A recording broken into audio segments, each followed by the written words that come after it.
কোরআনে পাকের মধ্যে আমাদেরকে যে আল্লাহ সৃষ্টি করেছেন আমাদেরকে, তো আল্লাহ আমাদেরকে সৃষ্টির পেছনে একটা উদ্দেশ্য আছে না? উদ্দেশ্য ছাড়া তো বানান নাই। তো যিনি বানিয়েছেন উনি আমাদেরকে বলছেন তোমাদেরকে জাআলনাকুম উম্মাতাও ওয়াসাতা, মধ্যমপন্থী উম্মত বানিয়েছি, আফজল বানিয়েছি, উত্তম বানিয়েছি, সম্মানিত বানিয়েছি, ফজিলতমণ্ডিত করেছি, মডারেট করেছি। তাইলে আল্লাহ রাব্বুল আলামিন আমাদেরকে মডারেট করেছেন। কি করেছেন? ব্যালেন্সড করেছেন। ব্যালেন্সড। তার আগে এই যে ব্যালেন্স করেছেন, এই কথাটা আমি আপনাকে একটু বোঝানোর চেষ্টা করি। আগে আপনি যদি আমাকে দেখেন যে আমার ভিতর ব্যালেন্স বলতে আল্লাহ রাব্বুল আলামিন কি বুঝাচ্ছেন। আপনি যদি মানুষের সৃষ্টি দেখেন, তো আল্লাহ রাব্বুল আলামিন মানুষকে বিভিন্ন জিনিস দিয়ে আল্লাহ বানিয়েছেন। মাটি আছে না? মাটি, আল্লাহ মাটিকে পানি দিয়ে ভিজিয়েছেন, ভিজানোর পরে দীর্ঘদিন রেখেছেন, ওই মাটি থেকে গন্ধ বের হয়েছে, ঠিক আছে। আবার ওইটাকে সূর্যের তাও দিয়ে এটাকে শুকিয়েছেন, শুকনো মাটি করেছেন। অনেক ধাপ পাড়ি দিয়ে পবিত্র কোরআনের মধ্যে মানুষের এই যে আমার বাহ্যিক যে সৃষ্টি, আপনি আমাকে যে বর্তমানে দেখছেন, এটা আদম আলাইহিস সালামকে যে আল্লাহ প্রথমে সৃষ্টি করেছেন, আমাকে তো আর মাটি দিয়ে সৃষ্টি করা হয় নাই। আমাকে কি মাটি দিয়ে সৃষ্টি করা হয়েছে? না, আমি তো মায়ের পেট থেকে বের হয়েছি, ঠিক না? আপনি এটা বুঝেন, মানুষের সৃষ্টির দুটি ধাপ হয়েছে। কয়টি ধাপ? দুটি। একটাকে আমরা বলি কেমিক্যাল কনস্টিটিউশন, আরেকটাকে বলি বায়োলজিক্যাল কনস্টিটিউশন। একটা হচ্ছে আমি মায়ের পেট থেকে বের হয়েছি, এই যে ধারাবাহিকভাবে মায়ের পেট থেকে মেয়ে, আবার মেয়ের পেট থেকে সন্তান, আবার মেয়ের পেট থেকে সন্তান বের হচ্ছে। কিন্তু আমাদের শুরুটা হয়েছে মাটি দিয়ে। কি দিয়ে? মাটি দিয়ে। আদম আলাইহিস সালামকে আল্লাহ রাব্বুল আলামিন মাটি দিয়ে সৃষ্টি করেছেন। বাকি মানুষজনকে আল্লাহ রাব্বুল আলামিন একটা সাইকেল বানিয়েছেন, একটা সাইকেল বানিয়েছেন। বাকি মানুষকে আল্লাহ একটা ড্রপ অফ ওয়াটার থেকে সৃষ্টি করেছেন। আপনারা বুঝে নেন, এখানে বাচ্চারাও আছে, আমি এত খোলাসা করে বলতে পারছি না। তো আমাদের সৃষ্টির যেটা প্রথম ধাপ, সেটা মাটি দিয়ে হয়েছে। তো কোরআনে পাকের মধ্যে ওই মাটিকে আল্লাহ 7 ভাবে বর্ণনা করেছেন। মা বলেছেন, 3 বলেছেন, 3 লাজিব বলেছেন, হ্যাঁ, তারপরে হামা ইম মাসনুন বলেছেন, অর্থাৎ মাটি স্টিকি মাঠ তথা এমন মাটি, ওই যে পলি মাটি না কি বলে না, যেটা আপনার পায়ের সাথে লেগে যায়। আপনারা ওই যে খালের মধ্যে নামলে দেখেন না, পায়ের সাথে লেগে যায়। আচ্ছা, হ্যাঁ, কাদা মাটি, এঁটেল মাটি। আচ্ছা, এই যে 7টা আল্লাহ রাব্বুল আলামিন মাটিটাকে তৈরি করেছেন, মাটিটাকে তৈরি করেছেন। হাই হাই, এটা হচ্ছে প্রসেস, মাটি প্রসেস। মাটিকে আল্লাহ রাব্বুল আলামিন বিভিন্ন ধাপ পেরিয়ে আস্তে আস্তে আস্তে একটা নির্দিষ্ট জায়গায় নিয়ে যাচ্ছেন। কেন? কারণ এই মাটি দিয়ে আল্লাহ ইনসান বানাবে, এই মাটি দিয়ে আল্লাহ ইনসান। এটা আপনারা মাথায় রাখবেন। আমি আরেকটা ইম্পর্টেন্ট জিনিস আমার মাথায় আসছে হঠাৎ করে, এটাও বুঝাই, এটা আপনারা মাথায় রাখবেন। আমি আবার ভুলে গেলে যেন আমাকে স্মরণ করিয়ে দিতে পারেন। আমি আপনাদেরকে কি বলেছি? বিভিন্ন ধাপ অতিক্রম করেছেন আল্লাহ, বিভিন্ন ধাপ। মানে মাটিকে পানি লাগিয়েছেন, সেই পানিতে দীর্ঘদিন রেখেছেন, সেখান থেকে গন্ধ বের হয়েছে। আবার আগুনের তাও পড়েছে, ঠিক আছে, মানে সূর্যের তাও লেগেছে, শক্ত হয়েছে, একেবারে শুকনো হয়েছে, ঠিক আছে। এখান থেকে কিন্তু শুরুটা পানি থেকে হয়েছে, ঠিক না? ওখানে পানিও মিক্স ছিল। এই যে বিভিন্ন ধাপ, মওলা বিভিন্ন ধাপ হলো কেন? একসাথে মাটি দিয়ে সৃষ্টি করে ফেলতেন, ঘটনা চুকে যেত না। বিভিন্ন ধাপ করেছেন, কারণ আল্লাহ রাব্বুল আলামিন একটা মেজাজ, একটা ম্যানার্স, একটা সিস্টেম তৈরি করছেন মাটি। দেখেন, মুরগি আছে না? মুরগি আমরা সবাই পালি। মুরগি আপনাকে দেখলে আপনি দৌড় দেন না মুরগি দৌড় দেয়? মুরগি দৌড় দেয়। কিন্তু এই মুরগিকে যখন আপনি 15 দিন ডিমের উপর বসান, 15 দিন, কয় দিন বসে? 21 দিনের মতো বসে, হ্যাঁ, 21 দিন। আচ্ছা, এই মুরগিটা ডিমের উপর বসছে, ঠিক না? আপনি কিন্তু মুরগিকে শিখান নাই ডিমের উপর বসার জন্য, আপনি শিখাইছেন স্কুলে নিয়ে গিয়ে। মুরগি এমনিতে বসে থাকার জিনিস, কিন্তু ডিমের উপর বসে আছে। আজীব আল্লাহ রাব্বুল আলামিনের শান, মালিক ও মওলার আজীব শান। এগুলার কোনো ব্যাখ্যা বিশ্লেষণ নাই। অন্তত আমি অনেক চিন্তা করে দেখেছি এই ঘটনা কেন ঘটে। মুরগি বসে থাকার জিনিস তো না। আপনি টাকা দিলে মুরগি বসে থাকবে, আপনি পুরা বস্তা শুদ্ধও যদি খাওন দেন মুরগি খাইয়া বের হয়ে যাবে না। কিন্তু ডিমের উপর মুরগি 21 দিন বসা থাকে। আচ্ছা, বসা থাকে। এই 21 দিনের মধ্যে মুরগির, আপনারা কথাগুলো খেয়াল করবেন, এবং যারা ইশারা বুঝেন উলামায়ে কেরাম ওনারা ইশারাও বুঝে নিবেন, সুফিয়ায়ে কেরামের বিষয়গুলা।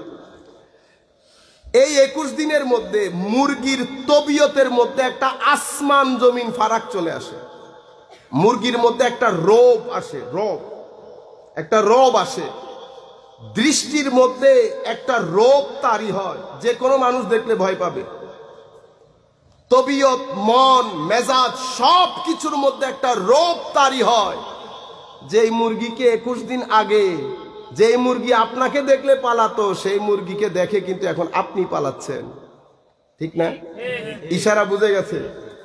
সুফিয়ায়ে কেরামও বলতে বলতে এটাও বলে যায়, আল্লাহর বান্দারা যখন জায়নামাজের মধ্যে বসে থাকেন, জায়নামাজের মধ্যে বসে, মুরগি যেমন 21 দিন বসে থাকলে তবিয়ত পরিবর্তন হয়ে যায়, আল্লাহর বান্দাও দীর্ঘদিন যখন জায়নামাজের মধ্যে বসে থাকে, আল্লাহর বান্দাদের তবিয়তের মধ্যেও পরিবর্তন আসে।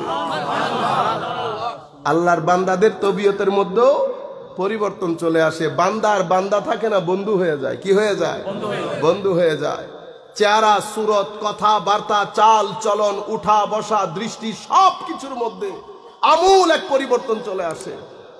আপনি দৃষ্টির দিকে তাকিয়ে থাকলে, আমার নবী এখানে এসে বলছে, যখন জিজ্ঞেস করা হয়েছে ইয়া রাসূলুল্লাহ সাল্লাল্লাহু আলাইহি ওয়াসাল্লাম, আমরা ওই ব্যক্তিগুলাকে কিভাবে চিনবো? আমার নবী বলছেন, তাদের চেহারা দেখলে মুরগি, আমি আপনাদেরকে কি বলেছি, 21 দিন বসার পরে চোখ, চেহারার মধ্যে একটা রোব তারি হয়, একটা রোব তারি হয়। আমার আল্লাহ মুরগির মন মেজাজের মধ্যে এমন একটা তবিয়ত ডেভেলপ করেন, মুরগি যেন বাচ্চাদেরকে সামনে রাখতে পারে, ছোটখাটো বিপদ থেকে রক্ষা করতে পারে। মুরগির আপামর একেবারে সামগ্রিক মন মেজাজের মধ্যে পরিবর্তনটা আসে। তো যেভাবে এখানে 21 দিন মুজাহাদার পরে, 21 দিন মুজাহাদার পরে, কষ্ট হচ্ছে তো মুরগির, 21 দিন মুজাহাদা করেছে, 21 দিন মুজাহাদার পরে মুরগির মুরগিয়ত খতম হয়ে গেছে। মুরগি ইয়ত খতম হয়ে গেছে। মুরগি আগে আপনাকে দেখলে দৌড় দিতে, এখন আপনি মুরগিরে দেখলে দৌড়ান, আপনি মুরগিরে দেখলে দৌড়ান। শুধু কি তাই, মুরগি এখন নিজেকে প্রটেক্ট করছে না, পাকার নিচে আরো 10-12টা বাচ্চাকে নিয়ে প্রটেক্ট করছে। তো বান্দা যখন বন্ধুতে পরিণত হয়, বন্ধু শুধু নিজে বন্ধু নন, লাখ কোটি মুরিদকেও সাথে নিয়ে চলেন, লাখ কোটি মুরিদকেও। মুরগি যেমন মুরগির বাচ্চাকে সমস্ত প্রকার বিপদ আপদ, আপনি ঢিল মারবেন, অমুকে ঢিল মারবে, সবকিছু থেকে রক্ষা করে ধরে রাখে। আল্লাহর বন্ধুরও বন্ধুদের সাথে যারা চলে, তাদেরকেও শয়তানি ফিতনা, দুনিয়াবি ফিতনা, লোভ লালসার ফিতনা থেকে কি করে রাখে? আগলে রাখে। এইদিকে ইঙ্গিত করে আমার আল্লাহ বলছেন, মুরগি সিনার তাও দিয়ে ডিমের মধ্যে বাচ্চা ফোটায়। সিনার তাও, মাওলা শুধু সিনা পাইছেন, মুরগির মধ্যে আর কোনো কিছু নাই? মুখ দিয়েও তো দিতে পারতো, বা কোনোভাবে পাকা একটা দিয়েও দিতে পারতো, কিন্তু তাও কোত্থেকে আসে? সিনা থেকে। তাও কোত্থেকে? সিনা থেকে। তাইলে সিনার মধ্যে কিছু একটা আছে যেটার তাও লাগলে মুর্দা জিনিসের মধ্যে জিন্দেগি তারি হয়, মুর্দা জিনিসের মধ্যে জিন্দেগি তারি হয়। এটা শুধু মুরগি না, আপনি কবুতর দেখেন, তাও দেয় সিনার, তাও দেয় সিনার। আমরা কোরআনে পাক থেকে বুঝি এই জিনিসটাকে, আপনারা পুরো বিষয়টা মাথায় রাখেন। কোরআনে পাকের মধ্যে আমার আল্লাহ যখন ইহুদিদের কথা বলছে, কয় ইহুদি তোমরা, তোমাদের অন্তর শক্ত হয়ে গেছে, সুম্মা কাসাত কুলুবুহুম, সুম্মা কাসাত, আমি সাবজেক্ট থেকে সরি নাই, সাবজেক্টের মধ্যে আছি, চিন্তা করবেন না। সুম্মা কাসাত কুলুবুহুম, হায় হায়, কি হয়ে গেছে? সিনা কি হয়ে গেছে? শক্ত হয়ে গেছে। কথা কিসের চলতেছে? সিনার। মুরগিও তাও কি দিয়ে দিচ্ছে? সিনা দিয়ে। কবুতর সিনা দিয়ে। আমার আল্লাহ এখানে বলছেন আমাদের কথা, কি হয়ে গেছে? সিনা শক্ত হয়ে গেছে। ফাহিয়া কাল হিজারা। তো সিনার এক্সাম্পল দিচ্ছে পাথরের সাথে। কিসের সাথে? পাথরের সাথে। সিনা পাথর হয়ে গেছে। তো বলে যে পাথর 3 ধরনের হয়। পাথর কয় ধরনের? মানে সিনা 3 ধরনের হয়। কয় ধরনের? 3 ধরনের। প্রথম সিনা, ওয়া ইন্না মিনাল হিজারা লামা ইয়াতাফাজ্জারু মিনহুল আনহার। ওয়া ইন্না মিনাল হিজারাতে লামা ইয়াতাফাজ্জারু মিনহাল আনহার।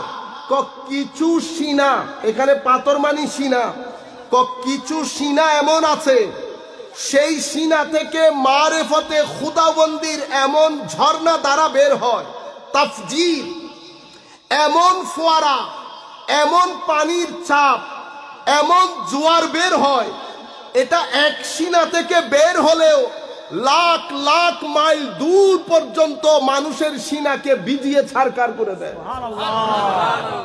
আয়াত কি বলেছেন? ইউফাজ্জিরুনাহু তাফজিরা। ইউফাজ্জিরুনাহু তাফজিরা মানে দীর্ঘদিন পানিকে আটকে রেখে যখন হঠাৎ করে বাঁধ খুলে দেন, পানির যেই চাপ থাকে, কেমন চাপ, পাহাড়কে পর্যন্ত বয়ে নিয়ে যায় পানি। তা আমার আল্লাহ বলছেন, বান্দা কিছু পাথর মানে কিছু সিনা এমন আছে সেই সিনা থেকে ফেটে এমন পানি বের হয়, মাইলকে মাইল, শত লাখ মাইল দূরে অবস্থিত হাজার সিনাকে পানি দিয়ে ভরপুর করে দেয়।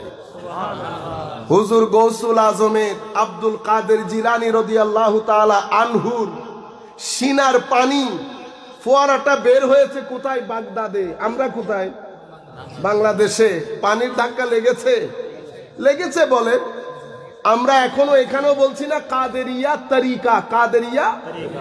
আপনারা বলবেন এখানে তো পানির কথা বলা হয়েছে। আমার ভাইরা, পবিত্র কোরআনে আমার আল্লাহ কিছু উদাহরণ দিয়েছেন, সেখানে আল্লাহ পানির উদাহরণ বেশি ব্যবহার করেছেন নূরে ইলাহির বোঝানোর জন্য, হেদায়েত বোঝানোর জন্য। যেখানে যেখানে পানির, যেমন আমার আল্লাহ বলছেন সূরা জিনের মধ্যে, ওয়াল্লাহু ইসতাকামু আলাত তারিকা লাআসকাইনাহুম মাআন গাদাকা। যদি তরিকতের উপর তোমরা অটল থাকতে, কিসের উপর? তরিকতের উপর যদি তোমরা অটল থাকতে, লাআসকাইনাহুম মাআন গাদাকা, তোমাদেরকে অপরিসীম অসীম পানি দিয়ে আমি ভরপুর করে দিতাম। তো আমার আল্লাহ কি এখানে প্রশান্ত মহাসাগরের পানির কথা বলছে? না, এই পানি মানি নূরে খুদাবন্দির হেদায়ত। তো আমি আপনাদেরকে যেটা বুঝাতে চাচ্ছি সেটি হচ্ছে যে কিছু সিনা থেকে, সিনা যখন খুলে জমিনের পর জমিন, রাষ্ট্রের পর রাষ্ট্র, দেশের পর দেশ পানিতে বইতে থাকে, পানি প্রবাহিত হয়। কোত্থেকে বেরোয় পানি? সিনা থেকে। ওয়া ইন্না মিনাল হিজারাতি লামা ইয়াতাফাজ্জারু মিনহাল আনহার ওয়া ইন্না মিনহা লামা ইয়াশাক্কাকু ফায়াখরুজু মিনহুল মা। কিছু সিনা এমন আছে সেখান থেকেও ফেটে পানি বের হয়, তবে প্রথমটার মতো না, প্রথমটার মতো না। আপনারা এখানে হযরত আব্দুল করিম শাহ রহমতুল্লাহ আলাইহির বার্ষিক উরুস শরীফ না? আমি এটার জন্য এই কথাগুলো বলছি। ওনাকে চট্টগ্রামের সব এলাকার মানুষ চেনে।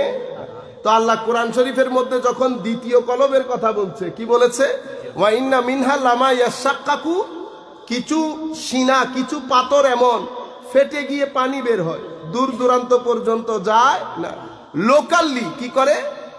লামা ফায়াখরুজু মিনহুল মা, ফায়াখরুজু মিনহুল মা, ওখান থেকে পানি বের হয়, পানি বের হয়ে পুকুর হয়, সেই পুকুর থেকে লোকাল মানুষ গোসল গাসল করে, তাদের যেই কাপড় চোপড়, তাদের যে পশু পাখি, তাদের যে ভেজিটেবল শাক সবজি আছে ওগুলাতে কাজে লাগায়, মানে ওগুলার মাধ্যমে তারা লোকালি উপকৃত হয়।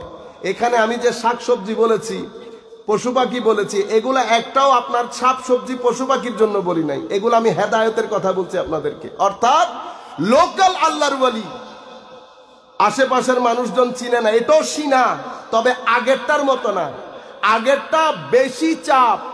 ইয়াতাফাজ্জারু মিনহুল আনহার, এটা হচ্ছে ইয়াশাক্কাকু ফায়াখরুজু মিনহুল মা। আরেকটা সিনা আছে, ওয়া ইন্না মিনহা লামা ইয়াহবিতু মিন খাশিয়াতিল্লাহ, আরেকটা সিনা পানি বের হয় না, তবে আল্লাহর খৌফ এবং খশিয়ত এত বেশি থাকে চুপ হয়ে যায়, চুপ হয়ে যায়। সিনা কয়টা পেলেন? তিনটা সিনা, ঠিক না? একটা প্রথম সিনা, এটাকে আমরা সুফিয়ায়ে কেরামের ভাষায়, তাসাউফের ভাষায় এই ধরনের সিনার অধিকারী ব্যক্তিকে গৌস বা কুতুব বলি, যাদের সিনা থেকে এমন পানি বের হয় লাখ লাখ মাইল দূর পর্যন্ত মানুষকে একেবারে ভরপুর করে দেয়। এই ধরনের সিনার অধিকারী ব্যক্তিকে আমরা সুফিয়ায়ে কেরামের তাসাউফের ভাষায় কুতুব বা গৌস বলি। আর দ্বিতীয় প্রকার যে সিনা, ইয়াশাক্কাকু ফায়াখরুজু মিনহুল মা, এটা এমনিতে এগুলাকে আমরা আল্লাহর ওয়ালি বলি, যারা লোকালি মানুষকে কি করে, মানুষকে হেদায়েতের আলো দেখায়, হেদায়েতের আলো দেখায়। আর কিছু লামা ইয়াহবিতু মিন খাশিয়াতিল্লাহ, আর কিছু সিনা এমন আছে, কিছু সিনা এমন আছে যারা আল্লাহ রাব্বুল আলামিনের মারিফতের নূরকে ধারণ করে সদা সর্বদা আল্লাহর ভীতিতে ভয়ে সদা সর্বদা ভীত সন্ত্রস্ত থাকে। সবকিছু কথা হয়েছে সিনার। কিসের? সিনা। এখন আমরা একবার চিন্তা করার বিষয় না, আমাদের সিনা ঠিক হয়েছে কিনা? সিনা যখন ঠিক হয় দুইটা জিনিস বন্ধ হয়, দুইটা জিনিস বন্ধ, একটা এটা আর একটা এটা। সিনা যখন ঠিক হয় মানুষের মুখ বন্ধ হয়, মানুষের মুখ বন্ধ হয়। আমাদের এখানে সিনা জেগে উঠার জন্য, সিনা জিন্দেগি পাওয়ার জন্য যেই চ্যানেলগুলা ছিল সেগুলো আস্তে আস্তে বন্ধ হয়ে যাচ্ছে। দ্বীনে ইসলাম, দ্বীনে ইসলাম, তিনটি জিনিসের উপর দ্বীন ইসলামের ভিত্তি, দ্বীন ইসলামের ভিত্তি।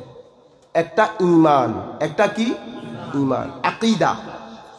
সেটার স্থান কোথায়? আকীদার স্থান কোথায়? এখানে, এখানে কোথায়? সিনায়। আকীদা থাকে সিনায়। এখন আকীদার জায়গায় শত ফিতনার শিকার উম্মতে মুসলিমা, ঠিক না? কেউ একজন আরেকজনকে কাফের বলে, অমুক অমুককে কাফের বলে, এখানে হিসাব করে দেখলে মুসলমান কেউ নাই। আর এখন নতুন নতুন প্রজন্মের নতুন নতুন কথা শুনলে তো আর ঘুম থেকে উঠতে ইচ্ছে করে না, ইচ্ছে করে কাশ যদি বছরের পর বছর শুয়ে থাকতে পারতাম ভালো হইতো, এই কথা শুনতে হইতো না।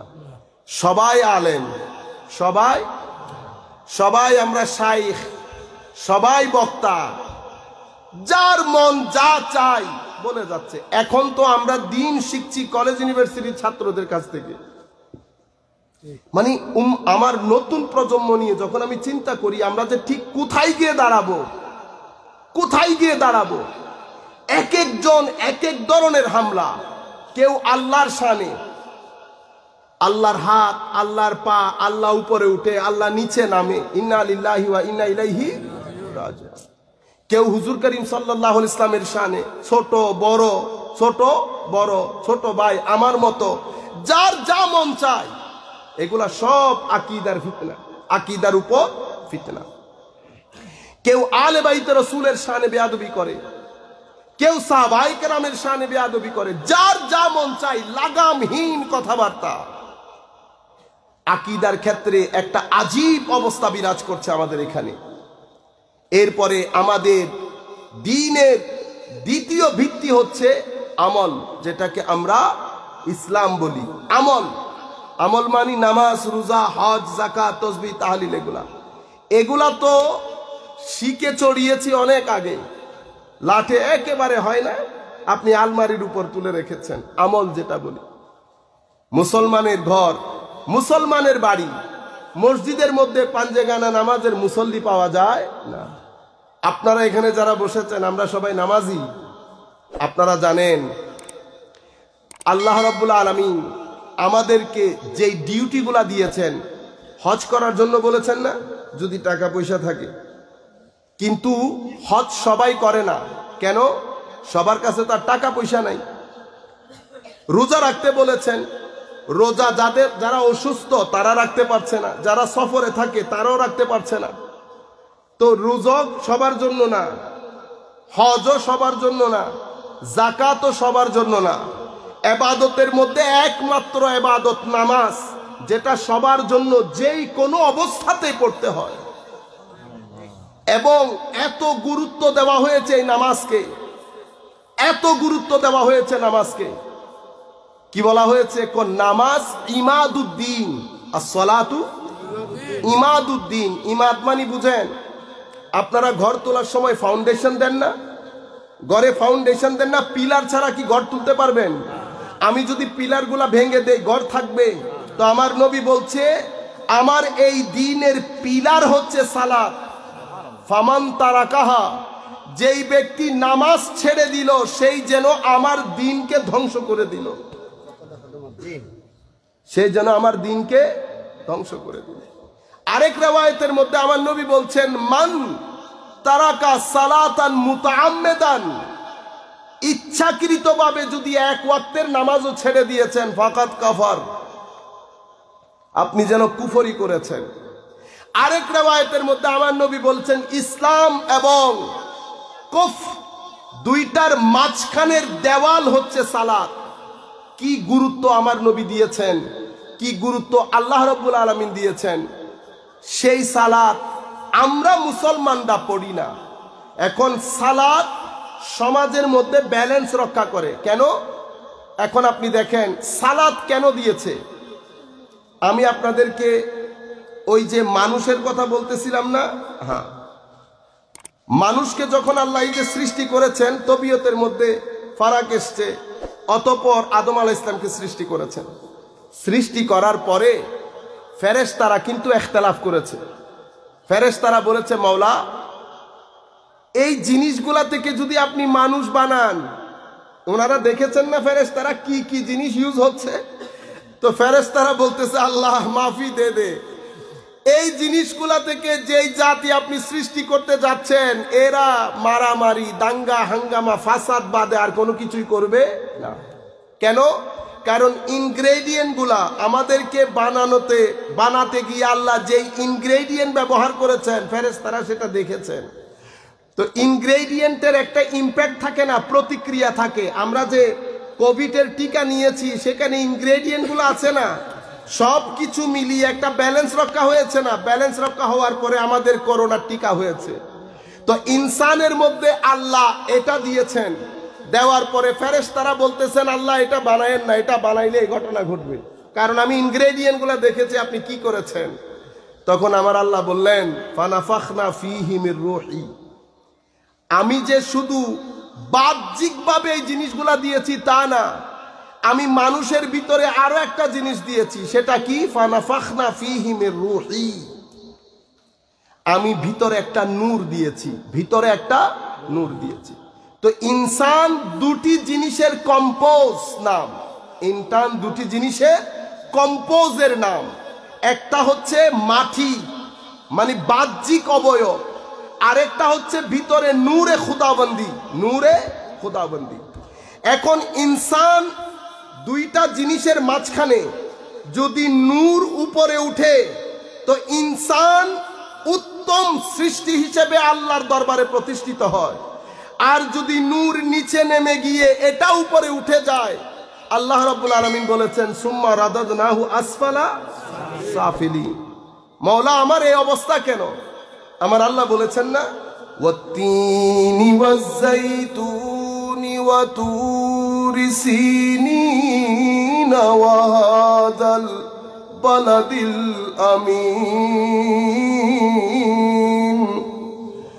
লাকাদ খালাকনাল ইনসানা ফি আহসানি তাকওয়িম সুম্মা রাদাদনাহু আসফালা সাফিলিন।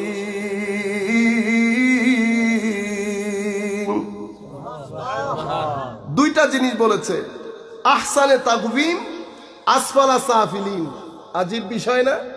আহসানে তাকওয়িম, আমার আল্লাহ বলেছেন, বান্দা, আমি জানি আমি কি করেছি। আমি তোমার দুইটা জিনিসের মধ্যে দারুণ করে ব্যালেন্স করেছি। আমি চাই তুমি যখন আমার কাছে ফেরত আসবে ওই ব্যালেন্স নিয়ে ফেরত আসবে। তুমি যদি ওই ব্যালেন্স নিয়ে ফেরত আসতে না পারো, তোমার খের, তোমার কোনো মুক্তি নাই। তো মাওলা সে কারণে কোরআনে পাকের মধ্যে এই ব্যালেন্সটাকে বলেছে কালবে সালিম। কি বলেছে? ইয়াউমা লা ইয়ানফাউ মালু ওয়ালা বানুন ইল্লা মান আতাল্লাহা বিকলবিন সালিম। অর্থাৎ আমি যেই ব্যালেন্স দিয়ে তোমাকে বানিয়েছি সেই ব্যালেন্স নিয়ে তুমি আমার কাছে ফেরত আসবে। আমাদের কাছে ব্যালেন্সটা আছে? কি মনে হয় আপনাদের? আমাদের কাছে ব্যালেন্স আছে? ব্যালেন্স যদি থাকে, যেই ব্যক্তির মধ্যে ব্যালেন্স থাকবে সেই ব্যক্তির মুখে গালিগালাজ থাকবে না। কেন? কারণ আল্লাহ রাব্বুল আলামিন আমার ভিতরে নূর দিয়েছেন। দেখেন, আমি আপনাদেরকে মানে বিশ্লেষণটা এইভাবে করি। আল্লাহ মানুষ ছাড়াও আরো দুটি সৃষ্টি করেছেন। একটা ফেরেশতা বানিয়েছেন আর একটা জিন বানিয়েছেন, ঠিক না? অথবা শয়তান বলেন। ফেরেশতার মধ্যে কোনো শার, কোনো কু নাই। কি নাই? কু বলে কোনো জিনিস নাই। ওখানে ভালোই ভালো। কেন জানেন? কারণ ফেরেশতার ভিতরে আল্লাহ নফস নামি কোনো জিনিস দেয় না। মানে এই যে মাটি এগুলা বানাতে বানাতে সবকিছু ইনগ্রেডিয়েন্ট দিয়ে একটা নফস তৈরি হয়েছে, সেই নফস আল্লাহ ফেরেশতাদেরকে দেন। সেন ফেরেশতার মধ্যে কোনো সার নাই। আবার শয়তান নামে একটা জিনিস আছে, ওই জিনিসের মধ্যে খাইর বলে কোনো কথা নাই। শুধুমাত্র ইনসান বানিয়েছে, খাইরও রেখেছে, সারও রেখেছে। খাইর কোথায়, সার কোথায়? খায়ের হচ্ছে, খাইর এবং সার দুইটা এখানে আমার ভিতরে ঢেলে দিয়েছে। সারের জন্য নফস দিয়েছে। কি দিয়েছে? নফস। আর খায়রের জন্য রূহ দিয়েছে, রূহ। এখন ইনসানের ব্যালেন্স নষ্ট হয় কখন? ইমাম গাজালি রহমতুল্লাহি আলাই বলছেন যে নফস একটা দেশের নাম, সেই দেশের মালিকের নাম হচ্ছে কালব। মালিকের নাম কি? কালব। সেই দেশের গভর্নরের নাম হচ্ছে লালসা। লালসা এবং রাগ। মানুষের ভিতরে দুটি জিনিস আছে না, লালসা এবং রাগ। এখন সেই দেশের প্রধানমন্ত্রীর নাম হচ্ছে আকল, ইন্টেলেক্ট। আল্লাহ এই জিনিসটা আর কাউকে দেন নাই। তো কলবের উচিত আকলের সাথে, ইন্টেলেক্টের সাথে, বুদ্ধি বিবেচনার সাথে পরামর্শ করে গভর্নরকে কন্ট্রোল করা। কারণ লালসা যদি কন্ট্রোল করতে না পারেন, তো লালসাকে যদি আমি কন্ট্রোল করতে না পারি, আমার চোখ মানুষের সম্পদের দিকে যাবে, আমার চোখ হারাম জিনিসের দিকে যাবে, অন্যের বোন। আপনারা বুঝে নেন, আমি যদি লালসা কন্ট্রোল করতে না পারি, কোথায় কোথায় আমি চলে যাচ্ছি। আমি আপনার টাকা অন্যায়ভাবে গ্রহণ করতে আমি লজ্জাবোধ করছি না। কেন? লালসার কারণে। তো লালসা কোথায়? আমার ভিতরে আল্লাহ রেখেছেন লালসা। আচ্ছা, আর কি? আরেকটা জিনিস দিয়েছে রাগ, ক্রোধ, অ্যাঙ্গার। এই ক্রোধ, রাগ আমাদের সমাজের মধ্যে মারামারি, দাঙ্গা হাঙ্গামা, ফতোয়াবাজি সব কিছুর মূলে এই রাগ। কারণ এই রাগের পেছনে হিংসা আছে। কি আছে? হিংসা, অহংকার, আত্ম অহমিকা, রিয়া, এই সব কিছু মিলে ওই রাগের দানি ভর্তি, রাগের দানি ভর্তি। এখন আপনার ভিতরে রাগও আছে, লালসাও আছে। আপনি যদি রাগ এবং লালসা এই দুইটাকে মাথার উপর তুলেন, সমাজের মধ্যে কোনো বিয়ে টিকবে? কোনো বিয়ে টিকবে? টিকবে না। ডিভোর্স বেড়ে যাচ্ছে না? বেড়ে যাচ্ছে। কেন বেড়ে যাচ্ছে? কারণ আপনি আপনার ক্রোধকে কন্ট্রোল করতে পারছেন না। আপনি সমাজের মধ্যে অন্যায়, গর্হিত কাজ, জুলুম বেড়ে যাচ্ছে না? কেন বেড়ে যাচ্ছে? কারণ আপনি আপনার খাহেশাতে নাফসানি তথা লালসাকে কন্ট্রোল করতে পারছেন না। তাহলে মানুষের সমাজকে যদি মানুষের সমাজ বানাতে চান, তো আমি কি করতে হবে? তো আমার আল্লাহ নবী পাঠিয়েছেন। কি পাঠিয়েছেন? নবী। তো হুজুর করিম সাল্লাল্লাহু আলাইহি ইসলামকে পাঠিয়েছেন। আদম আলাইহিস সালাম থেকে ঈসা আলাইহিস সালাম পর্যন্ত অসংখ্য নবী পাঠিয়েছেন। আমার আল্লাহ বলছেন কামা আরসালনা ফীকুম রাসূলাম মিনকুম ইয়াতলু আলাইকুম আয়াতিনা ওয়া ইউযাক্কিকুম ওয়া ইউআল্লিমুকুমুল কিতাবা ওয়াল হিকমা ওয়া ইউআল্লিমুকুম মা লাম তাকুনু তা'লামুন। আমার আল্লাহ বলছেন হাবিব, এই মানুষগুলা আপনি যদি এদেরকে আদর্শ সমাজ, আপনারা বলেছেন না আদর্শ সমাজ, হাবিব আপনি আদর্শ সমাজ গড়বেন। তো আদর্শ সমাজ গড়ার জন্য, একটা সমাজের মধ্যে আদর্শ থাকার জন্য দুটি জিনিস কন্ট্রোল করতে হবে। কয়টি জিনিস? কি কি? লালসা এবং ক্রোধ। এই দুইটা জিনিসকে যদি কন্ট্রোল করতে পারেন, সমাজ আদর্শ। আদর্শবান সমাজ মানে কি? Balance society, ideal society, modern society. এখন আদর্শ সমাজের জন্য মানুষ যারা থাকে, সব মানুষ, আমরা সবাই মিলে তো সমাজ। এখন আমাদের ভিতরে আল্লাহ একটা ভাইরাস দিয়েছে। এখন সেই ভাইরাসের জন্য যদি ভ্যাকসিন না নেই, আমরা ভ্যাকসিন নিয়েছি না কি জন্য? আদর্শ সমাজের জন্য। আদর্শ সমাজ বলতে এমন সমাজ যেখানে করোনা নামী কোনো কিছু থাকবে না, করোনা নামী কোনো কিছু থাকবে না। তো এখন সমাজকে যদি আদর্শবান বানাইতে চাই, ইয়া রাসূলুল্লাহ ভ্যাকসিন কোনটা নেব? আমার নবী বলছে দুইটা জিনিসের ভাইরাস তোমার ভিতরে দেওয়া হয়েছে, একটা গদব, একটা কি? গদব। গদব মানে ক্রোধ, রাগ। আপনারা বলেন না আই গুসসই গেলে কিন্তু খবর আছে, আই গুসসই গেলে আজ সুখ মুখ আন্দারে যাবি, আই কি? আপনারা জানেন বাংলাদেশে যে ডিভোর্স গুলা হয়, সেই ডিভোর্স গুলার ক্ষেত্রে মোস্টলি কি কারণে হয়? রাগের কারণে। রাগের কারণে দিয়ে দেন, এরপরে বলেন আমি তো নিয়ত করি নাই, আমি নিয়ত করি। রাগ উঠে গেছে, দিয়ে দিছি। আপনারা বুঝতে পেরেছেন রাগ কি? তাইলে রাগ যে শুধু ভাঙে তা না, রাগকে যদি আপনি রাগ ছাড়া বাঁচতে পারবেন, রাগ এবং লালসা এই দুইটা যদি আপনি সমাজ থেকে তুলে দেন, সমাজের মধ্যে উন্নতি আসবে না, সমাজের মধ্যে উন্নতি আসবে না। আপনি যে একটা কাজের পেছনে লেগে থাকেন এবং একটা ডিজায়ার নিয়ে, একটা পার্টিকুলার এইম নিয়ে আপনি যে একটা কাজের পিছনে লেগে থাকেন, সেটা খাহেসাত না থাকলে হবে না। থাকলেও সমস্যা, না থাকলেও। এটাই উন্নতির কারণ, আবার এটাই অবনতির কারণ। তো করব কি ইয়া রাসূলুল্লাহ সাল্লাল্লাহু আলাইহি ওয়াসাল্লাম? আমার আল্লাহ বলছেন আমার হাবিবকে দিয়ে ভ্যাকসিনের ব্যবস্থা করেছি। ভ্যাকসিন নিতে হবে, ভ্যাকসিন নিতে হবে। আমাদের সমস্যা হচ্ছে আমরা ভ্যাকসিন নিই নাই। আমাদের, আমি এমনিতে একটা জেনারেল কথা বলি, জেনারেল হচ্ছে এই দুই জিনিসের ভ্যাকসিন। এক কথাই যদি বলি, ভ্যাকসিন হচ্ছে সালাত। ওই আমি আপনাদেরকে সালাতের কথা বলেছি না, সালাত। এইটা, এই জিনিসের ভ্যাকসিন কি? সালাত। ভ্যাকসিন সালাত, একেবারে মুখস্থ করেন। ভ্যাকসিনের নাম সালাত, কিন্তু ভ্যাকসিনের মধ্যে ইনগ্রেডিয়েন্ট গুলো প্রপার থাকতে হবে। ভ্যাকসিনের মধ্যে ইনগ্রেডিয়েন্ট প্রপার থাকতে হবে। যেমন ভ্যাকসিনের নাম তওবা। এখন আপনি যদি মনে করেন তওবা মানে গালে গালে থাপ্পড় দেওয়া, এটা তওবা না। তওবার ইনগ্রেডিয়েন্ট আছে। ইনগ্রেডিয়েন্ট গুলা কি কি? ইনগ্রেডিয়েন্ট গুলা হচ্ছে আমি যখন আল্লাহর দরবারে হাত তুলে অথবা তওবা করছি, আমার ভিতরে এক ধরনের লজ্জা অনুভূত হওয়া, অনুতপ্ত হওয়া, মাওলা আমি বড় ভুল করে ফেলেছি, আমি লজ্জিত। একটা ইনগ্রেডিয়েন্ট। আরেকটা ইনগ্রেডিয়েন্ট হচ্ছে আমি ওয়াদা করছি এই কাজ আর করব না, আল্লাহ এই কাজ আর করব না।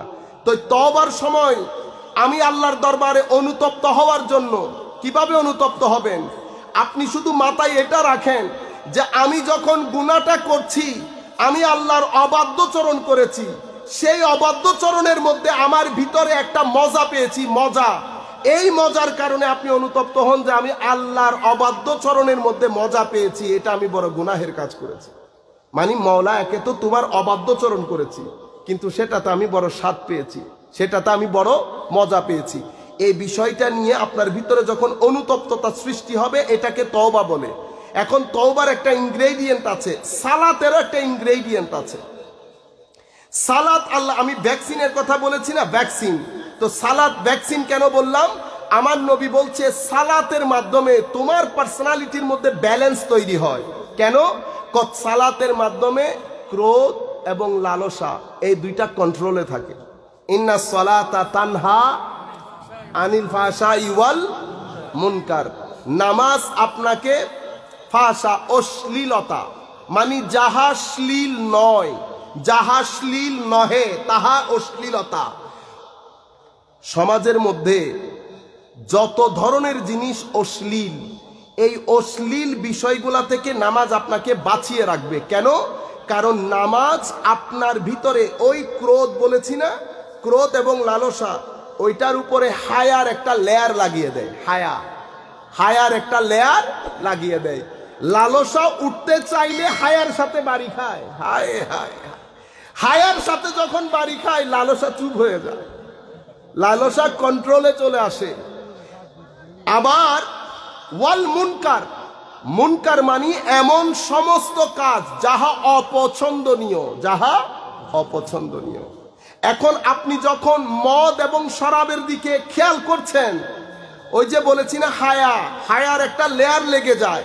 হায়ার লেয়ার লাগার কারণে ভিতর থেকে ওই জিনিস জাগরিত হওয়ার সাথে সাথে আবার এটা চুপ হয়ে যায়, না এটা করা যাবে না, এটা করা যাবে না। আবার যখন স্ত্রী পুত্র এগুলার দিকে যান, তখন হায়া কি করেন? আপনাকে ক্যাপস লক করে না, আপনাকে ওগুলা করতে দেয়। কিন্তু এটা যখন রং জায়গায় করতে যান, হায়া বাধা দেয়। হায়া, সেই কারণে বলা হয়েছে আল হায়াউ শুবাতুম মিনাল ঈমান। এই কারণে আমার নবী বলছেন ইজা ফাতাল হায়া ফাফআল মা শি, হায়া চলে গেলে যা মন চাই করো। কেন? উপর থেকে ক্রোধ এবং লালসার উপর থেকে যখন হায়া উঠে যায় তখন ফ্রি হয়ে যায় ক্রোধ এবং লালসা। কারণ দরজা খুলে গেছে, আপনি তো দূর দূর পর্যন্ত দেখছেন। আপনারা বুঝতে পেরেছেন? সালাত এই কারণে অতি গুরুত্বপূর্ণ। তো সালাত যখন আপনি ছেড়ে দেন, আপনি দিন ধ্বংস করে দিলেন। দিন কি ধ্বংস হচ্ছে? আপনারটা ধ্বংস হয়ে গেছে। কেন? কারণ আপনার ভিতরে আপনার যে ব্যালেন্স সেটা আপনি নষ্ট করে দিয়েছেন। তো নষ্ট, ইয়া রাসূলুল্লাহ সাল্লাল্লাহু আলাইহি ওয়াসাল্লাম, তা আমি এখন আপনি বলতে পারেন যে সালাত তো আমি পড়ি, সালাত আমি পড়ি, কই আমার তো এটা হয় না, আমার এটা হয় না। এটা একটা প্রশ্ন না? সম্মানিত ভাইয়েরা, মনে রাখবেন, যেই কোনো জিনিস, একটা গাছও যদি আপনি লাগাতে যান, গার্ডেনিং করেন না আপনারা, গার্ডেনিং, বাগান, আমরা যারা সবাই তো ভেজিটেবল বা শাকসবজি আপনারা সবাই লাগান। অন্তত আপনি পালং শাক লাগান না, পালং শাক, তো পালং শাক কি আপনিতে বিসমিল্লাহ করে এই পালং শাকের বিচি এনে আমি পালং শাক লাগাচ্ছি বলে কি জমিনে ঢেলে দেন? জমিনে ঢেলে দিলে পালং শাক উঠবে? উঠবে না। তো অনুরূপ ভাবে যেই কোনো জমি পরিষ্কার করা বাদে যদি আপনি শাক লাগিয়ে দেন, উঠে না মনে করেন। আমি আপনাকে নফস একটা জমিন বলেছি না, ভিতরে একটা জমিন বলেছি না, তো সেই জমিকে যদি আপনি পরিষ্কার করা ছাড়া শাক লাগিয়ে দেন, উঠবে? উঠবে না। আমরা গন্ডগোলটা এই জায়গায় করি, গন্ডগোলটা এই জায়গায় করি। এখন আমাদের সমাজের মধ্যে এই বিষয়টা পরিষ্কার হওয়ার জন্য আমাদের সমাজের মধ্যে কিছু জিনিস ছিল, সেগুলা উঠে গেছে। আমরা আগে মসজিদে যেতাম সকালবেলা উঠে, সেটা উঠে গেছে। আমরা আগে ক্লাসের মধ্যে পড়তাম, আমরা আগে হুজুরদের সোহবতে বসতাম, এই তাবৎ জিনিসগুলা উঠে গেছে। তো যেখান থেকে আমি পানিগুলা সংগ্রহ করব, এটা পরিষ্কার হবে, সেই জায়গাগুলা ধস নেমেছে, সেই জায়গাগুলাতে ধস নেমেছে। আমাদের এই জিনিসটা যদি আপনি পরিষ্কার না করেন, তাহলে আপনি যেই সমাজ প্রতিষ্ঠা করতে চাচ্ছেন সেই সমাজ প্রতিষ্ঠা হবে না। আমার নবী কি ধরনের সমাজ চেয়েছেন? আমার নবী সাল্লাল্লাহু আলাইহি ওয়াসাল্লাম একটা আদর্শ সমাজ চেয়েছেন। কেমন আদর্শ? যেই সমাজের লোকজন ভদ্র হবে। কি হবে? ভদ্র হবে। যেই সমাজের লোকজন নম্র হবে, যেই সমাজের লোকজন উদার হবে।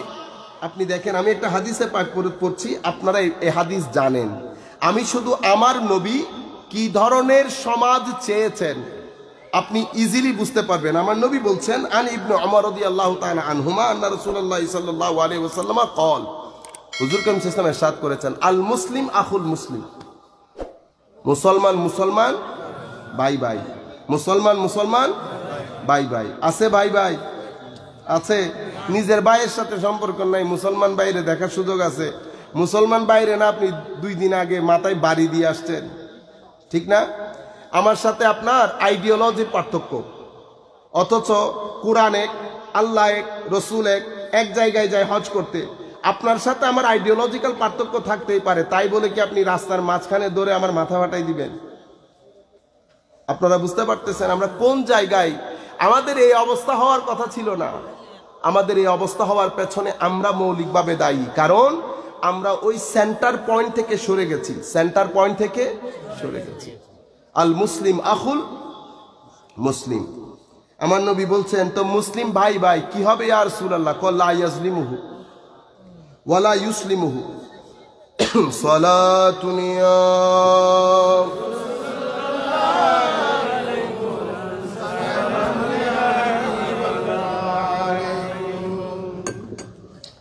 মুহাম্মাদুন সাইয়্যিদুল কাউনাইনি ওয়াস সাকালাইন ওয়াল ফারিকাইনি মিন উরবি ওয়া মিন আজামি সালাতুন ইয়া রাসূলুল্লাহ আলাইকুম সালামুন ইয়া হাবিবাল্লাহ আলাইকুম। লা ইয়াজলিমুহু, মুসলমান জুলুম করবে না। কি করবে না? জুলুম। তো জুলুম করলে কি করবে? আমার নবী বলছেন জুলুম করলে তোমার ভাইটা জালেম হোক বা মজলুম হোক, তুমি তাকে সহযোগিতা করবা। সাহাবী জিজ্ঞেস করলেন ইয়া রাসূলুল্লাহ, জালেম হলে বুঝলাম, জালেমকে সহযোগিতা করলাম, মজলুমকে কেমনে সহযোগিতা করব? এখন আপনারা জুলুম তো বুঝেন, ঠিক না? অত্যাচার করা, অত্যাচার বুঝেন কি জিনিস? আমরা মনে করে কি অত্যাচার মানে মুখে থাপ্পড় দেওয়া, এটা না। অত্যাচার মানে যার যেটা অধিকার তাকে সেই অধিকার থেকে বঞ্চিত করার নাম অত্যাচার। আমি একটা রিক্সা নিয়ে মরে গেছি, তার সাথে ভাড়া দিতে হবে তাকে 30 টাকা। আপনি যদি 25 টাকা দিয়ে একেবারে উত্তর দিকে মুখ করে চলে যান, তো আপনি জালেম, সে মজলুম।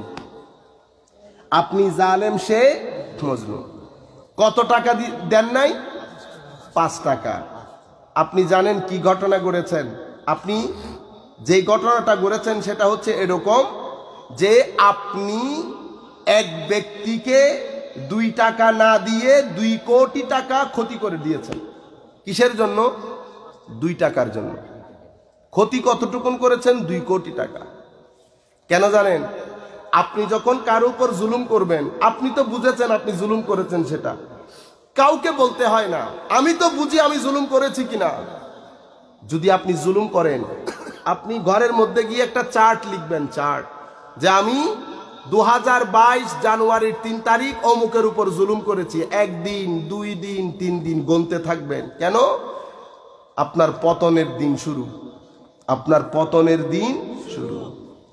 হয় 2022-এ ঘটে যাবে ঘটনা, আর যদি আল্লাহ সময় নেন, 1 দিন, 1 বছর, 2 বছর, 3 বছর, হাই খোদা, তো আল্লাহর দরবারে তওবা করেন। কেন? মওলা যদি সময় নেন, তার মানে ঘটনা খারাপ হবে, তার মানে আপনাকে উপরে তুলতেছেন তুলতেছেন তুলতেছেন। এক তলা থেকে যদি পড়ে যান, পা ভাঙে। 2 তলা থেকে পড়ে গেলে কোমর ভাঙে। 10 তলা থেকে পড়ে গেলে আপনাকে খুঁজে পাওয়া যাবে না। পৃথিবীতে যাদেরকে আল্লাহ 10 তলা থেকে ফেলেছেন তাদেরকে খুঁজে পাওয়া যায় না, তাদেরকে খুঁজে পাওয়া যায় না। হাদিসে পাকের মধ্যে আমার নবী বলছেন, বান্দা উম্মত জুলুম 3 ধরনের। কয় ধরনের? 3 ধরনের। এক ধরনের জুলুম আল্লাহ ক্ষমা করেন না, সেটা আপনি যদি শিরক করেন, আল্লাহ এই জুলুম ক্ষমা করেন না। তো এখানে জুলুম কি হলো? আমি আপনাদেরকে বলেছি, যাকে যতটুকুন অধিকার দেওয়া দরকার তাকে তার অধিকার থেকে বঞ্চিত করার নাম জুলম। এখন আল্লাহর অধিকার হচ্ছে আপনি আল্লাহর সাথে কাউকে কোনো ক্ষেত্রে অংশীদারিত্ব করবেন না, কিন্তু আপনি আল্লাহর হক আল্লাহকে না দিয়ে যদি বান্দাকে দেন তো জুলুম করেছেন। আল্লাহ বলছেন আমি এই জুলম ক্ষমা করি না। আরেক ধরনের জুলম, আমার আল্লাহ, নবী পাক সাল্লাল্লাহু আলাইহি ওয়াসাল্লাম বলছেন লা ইয়াতরুকুহুল্লাহু শাইআ, আমার আল্লাহ এই জুলম ছেড়ে দেন না। কি বলেছে? ছেড়ে দেন না। আল্লাহ এই জুলুমের ক্ষেত্রে কোনো ছাড় দেন না। সেটা কোন জুলম? তুমি যখন তোমার কোনো ভাইয়ের উপর, তুমি যখন তোমার কোনো ভাইয়ের উপর জুলুম করবা, তো এই জুলুম আল্লাহ ছাড় দেন না। আল্লাহ পৃথিবীতে কখনো ছাড় দেন নাই। পৃথিবীর ইতিহাসের মধ্যে কোন জালেম আল্লাহর পাকড় থেকে, আল্লাহর ধরা থেকে মুক্তি পান নাই। কাজে আমার ভাইরা, যে যেখানে জুলুম করছেন, টাকা হোক, শক্তি ব্যবহার করে হোক, যে কোনো ভাবে, আমাদের ইউথকে বিশেষ করে বলবো, যুবকদেরকে, আপনারা কলেজ ইউনিভার্সিটির মাঝখানে দাঁড়িয়ে, গেটের মাঝখানে দাঁড়িয়ে, অনেক ঘরের মেয়েরা স্কুলে যেতে পারে না, অনেক ঘরের মেয়েরা কোচিং সেন্টারে যেতে পারে না আপনাদের কারণে। সময় গণেন। আমি আল্লাহর ইজ্জতের কসম দিয়ে বলছি, সময় গণবেন। সময় যদি এই ঘটনা ঘটিয়ে রাখেন যে আপনার কারণে একজনের স্কুল বন্ধ হয়ে গেছে, আপনার কারণে একজনের পড়ালেখা বন্ধ হয়ে গেছে, আপনার কারণে কোন মেয়ের মা বাবার এক রাতের ঘুম হারাম হয়েছে, আমি আল্লাহ, আল্লাহ রসুলকে সাক্ষী রেখে বলছি, আমি আবার আসবো তো, আমিও তো চট্টগ্রামের, আপনি ক্যালেন্ডারের মধ্যে দিন গুনবেন, দিন। ফেরাউন বাঁচে নাই, ফেরাউন। আমি আপনাদেরকে যদি বলি জালেমদের ইতিহাস, সিভিলাইজেশনের ইতিহাস বলি, সেটা আরেকটা ইতিহাস। পৃথিবীতে কেউ বাঁচে নাই জুলুম করে। কি করে? জুলুম করে। এই কাজ আপনারা কখনো করবেন না। এই কাজ মানুষের কাজ না, এটা হাইওয়ানের কাজ, জীবজন্তুর কাজ। এটা বনি আদম, সৃষ্টির সেরা জীব, মানুষের কাজ না। মানুষ যখন এই কাজ করে, তখন আমার আল্লাহ বলছেন সুম্মা রাদাদনাহু আসফালা সাফিলিন, ধ্বংসের একেবারে নিকৃষ্ট থেকে নিকৃষ্ট কীট হয়ে যায় মানুষ যখন এই ধরনের কাজ করে। সম্মানিত উপস্থিতি, আল্লাহ রাব্বুল আলামিন আমাদেরকে হেদায়েত দান করুন, আল্লাহ আমাদেরকে সমঝ বুঝ দান করুন। এরপরে আমার নবী বলছেন মান কানা ফি হাজাতি আখিহি কানা আল্লাহু ফি হাজাতিহি। কত বড় কথা দেখেন। আপনি যখন, আমার নবী কি ধরনের সমাজ চান, আমি 2-3টা হাদিস বলে তখন আপনি বুঝতে পারবেন যে নবী পাকের আদর্শ একটা প্রপার সুন্দর সমাজ প্রতিষ্ঠার ক্ষেত্রে কোন কোন জায়গায় প্রয়োজন। মনে রাখবেন, কোন সভ্যতা বা কোন সমাজের মধ্যে যখন একজন আরেকজনের সাথে প্রতিযোগিতা করে, সেই সমাজ কখনো ব্যালেন্সড হয় না, শান্তির হয় না। একটা হচ্ছে চ্যালেঞ্জ করা, আরেকটা হচ্ছে কোঅপারেট করা, সহযোগিতা করা। একটা কম্পিটিশন করা, কি করা? কম্পিটিশন, আরেকটা কোঅপারেশন। যেই সমাজের মানুষ একজন আরেকজনের সাথে কম্পিটিশন করবে, সেই সমাজের মানুষ কখনো শান্তিতে থাকতে পারবে। কম্পিটিশন যখন একটা রাষ্ট্রের মধ্যে ধরা দেয় একজন আরেকজনের সাথে, রাষ্ট্র অস্থির হয়ে যায়। কি হয়ে যায়? অস্থির। রাষ্ট্রের মধ্যে, সমাজের মধ্যে, ঘরের মধ্যে যদি স্থিরতা সৃষ্টি করতে চান, তো কম্পিটিশন বাদ দিয়ে কোঅপারেশন করতে হয়। কোঅপারেশনের কথা শুধু ধর্ম বলে। আমার নবী কি বলেছেন? মান কানা ফি হাজাতে আখিহি কানা আল্লাহু ফি হাজাতিহি। যেই ব্যক্তি তার অন্য মুসলমান ভাইয়ের প্রয়োজনে এগিয়ে আসবে, প্রয়োজন লাঘব করবে, আমার আল্লাহ ওই ব্যক্তির যাবতীয় প্রয়োজন আমার আল্লাহ মিটিয়ে দেবে। এখন আপনি যদি জিজ্ঞেস করেন, হুজুর আমার এই সমস্যা কেমনে সমাধান হবে? সিম্পল ওষুধ। আপনি আপনার জানা মতে কোনো মুসলমান ভাইয়ের যদি কোনো সমস্যা থাকে, সেই সমস্যার সমাধানের শুধু নিয়ত করেন। কি করেন? নিয়ত করেন। বাকি সমস্যার সমাধানের তো সামর্থ্য দরকার। সামর্থ্য থাকুক আর না থাকুক, নিয়ত করার জন্য কি সামর্থ্যের দরকার হয়? সুন্দর করে নিয়ত করেন। তো নিয়ত যখন করবেন, আপনি এদিক সেদিক ঘুরতে হবে না। রসুলে পাক ওয়াদা দিয়েছেন, আমার আল্লাহ আপনার হাজত পূর্ণ করবেন। এটা আমার নবীর ওয়াদা। তো নবী পাকের ওয়াদা মিথ্যা না। আমার নবী as-সাদিকুল আমিন, সত্য কথা ছাড়া মিথ্যা কথা কখনো আমার নবী বলেন নাই। কারণ আমার নবী যার পক্ষ থেকে এসেছেন উনিও মিথ্যা বলেন না, মিথ্যাবাদীদেরকে পছন্দ করেন না। সেই কারণে আমার নবী যা বলেছেন সত্য বলেছেন। আমরা মুসলমানরা অতিমাত্রায় দুনিয়াদার হওয়ার কারণে আমাদের উপর এই কথাগুলো তাসির করে না, এই কথাগুলো তাসির করে না। আমরা আধ্যাত্মবাদ, আমরা এই ধরনের বিষয়গুলোতে বিশ্বাস রাখতে পারি না, অথচ মুসলমানদের জিন্দেগি বিশ্বাস দিয়ে চলে। কি দিয়ে? বিশ্বাস দিয়ে। এখন আমরা জড়বাদীদের মতো হিসাব করি, 2 এ 2 4, 4 থেকে 3 চলে গেলে 1, আমার হাতে তো কিছু রইল না, আমার হাতে কিছু আর রইল না। হায় হায় হায়, এই হিসাব না।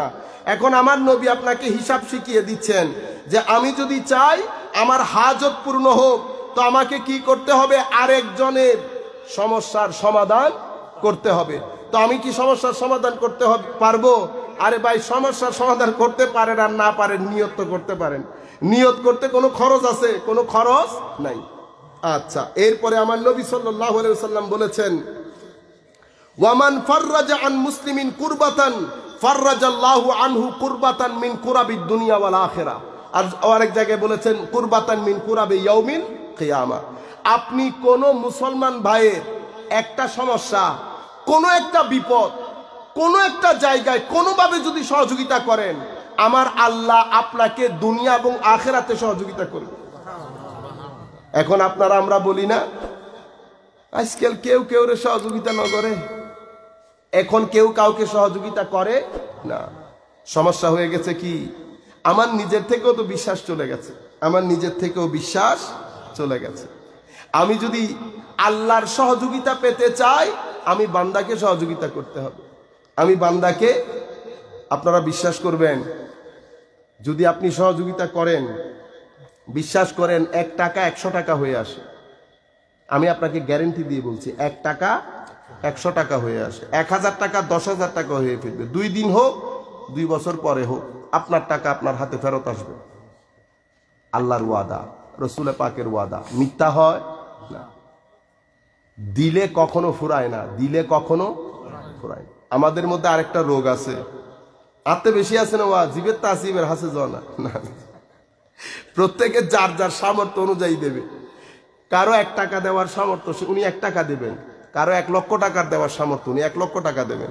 আপনারা এখন মসজিদে গিয়ে দেখি, আপনারা সবাই 2 টাকার নোট একটা পকেটে নিয়ে যান, আর কেউ 10 টাকার, এখন 10 টাকার নোট নিয়ে যান। কেন? যিনি 10 টাকার নোট দেওয়ার সামর্থ্য রাখেন, উনি 10 টাকার নোট দেবেন। আপনি কেন 10 টাকার নোট? আমি 10 টাকার নোট দিলে সারবে? আমি যদি 10 টাকার নোট দিয়ে সারবে? আমি তো বলতেছি সারবে না। এখন আমিও যদি মানুষের মতো করে 10 টাকা, আমি আবার মসজিদে যাওয়ার সময় বলিও, ঘরে স্ত্রী থাকলে, মা থাকলে বলি, মারে তুমি 200 টাকা দিও তো কেল নাই, আজ জুমার দিন, তো আপনি জুমার দিন 10 টাকা নিয়ে যাচ্ছেন না, এই কাজ করবেন না। আপনি টাকাটা দেওয়ার সময় আপনি মাথায় রাখেন, আপনি আল্লাহর দস্তে কুদরতের মধ্যে এই টাকাটা দিচ্ছেন। আপনার চেহারার সাথে, আপনার পকেটের সাথে টাকাটা যাচ্ছে কিনা। আপনি মনে করবেন যে ওমা, এটা তো অন্তরের মধ্যে খারাপ লাগে, বেশি খরচ হয়ে যাবে। আমার ভাইয়েরা, আমার আল্লাহকে যখন আপনি দেন, আপনি ঘরে আসার আগে আমার আল্লাহ সেটাকে 3 ডাবল করে আপনার ঘরে পৌঁছাই দেয়। মুসলমানরা এই জায়গায় এসে মার খেয়ে গেছে, বিশ্বাস আসে না মুসলমানদের। আপনারা দেখেন, সবচেয়ে কম বেতনের চাকরি করে কে আপনাদের সমাজে? বলেন তো। হায় হায় হায়, কি দ্রুত বলে ফেলেছে দেখেছেন। পৃথিবীতে সবচেয়ে শান্তিতে আছে মসজিদের ইমামরা। কারা? মসজিদের ইমাম সবচেয়ে শান্তিতে, মসজিদের ইমাম। সবচেয়ে ভালো খান মসজিদের ইমাম, সবচেয়ে সম্মান পান মসজিদের ইমাম। কেন বলেন তো? লেখাপড়া বেশি আপনাদের চেয়ে?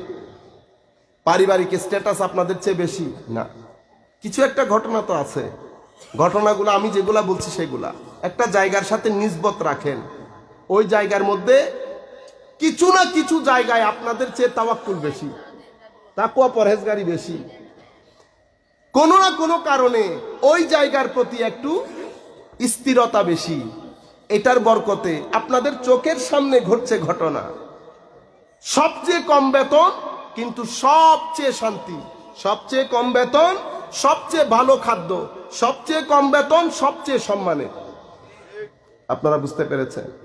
আমরা যারা এখানে এসেছি, বসেছি, আমরা এই জিনিসগুলা ভিতরে ঢুকিয়ে পোক্ত করে ফেলি নিজের ভাইয়ের সাথে, বোনের সাথে, পাড়া প্রতিবেশীর সাথে, আত্মীয় স্বজনের সাথে।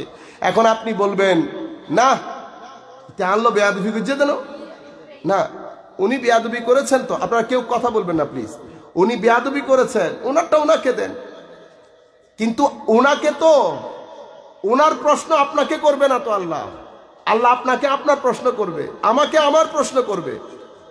আমাকে আল্লাহ অন্য কারো ব্যাপারে প্রশ্ন করবে না, আমাকে আমার প্রশ্নের উত্তর দিতে হবে। চিন্তা করে দেখেন তো একবার, আমার মওলার কোর্টে আমি দাঁড়ানো, আমার মওলার কোর্টে আমি দাঁড়ানো, গলার মধ্যে হায় হায় আলজামনাহু তাইরাহু ফি উনুকি ওয়া নুখরিজু লাহু ইয়াওমাল কিয়ামাতি কিতাবান ইয়ালকাহু মানশুরা ওয়া কুল্লা ইনসানিন আলজামনাহু তাইরাহু ফি উনুকি ওয়া নুখরিজু লাহু ইয়াওমাল কিয়ামাতি কিতাবা ইয়ালকাহু মানশুরা।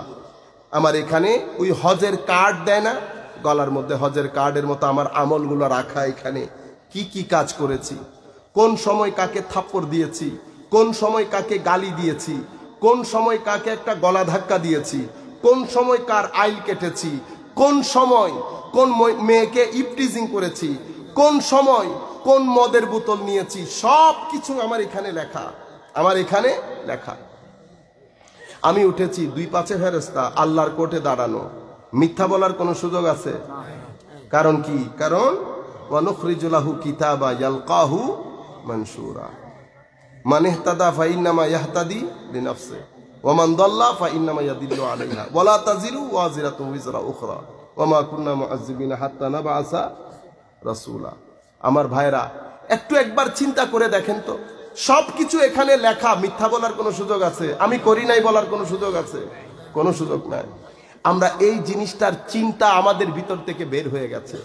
আর এখন তো এমন অবস্থা হয়ে গেছে, এমন হাসি মজাক, আমরা এখন উৎফুল্ল মেজাজের হয়ে গেছি, ওয়াজ তকরিরে বসেও আমরা কামনা করি একটু মুর্শিদি গান হয়ে যায়।